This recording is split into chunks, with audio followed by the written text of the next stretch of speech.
భవనాన్ని ఈడ్చుకొచ్చి ఈ గదిలో మార్చి మళ్ళీ కట్టారో ఏమో మాయజాలము తెలుసు మంత్రగారడి తెలుసు రెంటి కన్న ఇది ఇంకోటేమో నీలాకాశం నేలాకొస్తే ఇట్టాగే ఉంటాదో ఏమో ఈ సంతోషం దాచాలంటే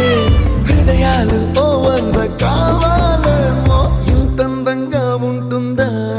ఈ లోకం